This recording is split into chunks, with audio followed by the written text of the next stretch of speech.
Hey guys, welcome back to this channel. For today's video, I will show you how to change AppSheet icon.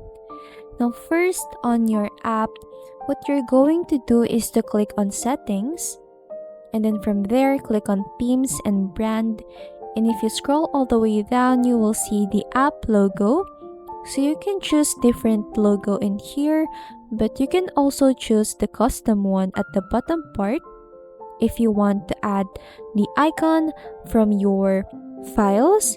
Make sure that it follows the right format based on the guidelines of the AppSheet when it comes to uploading your own logo. So once you're done, just click on save, and then that's it, guys. I hope that you find this video helpful, and if it ever did, don't forget to like, comment, share, and subscribe.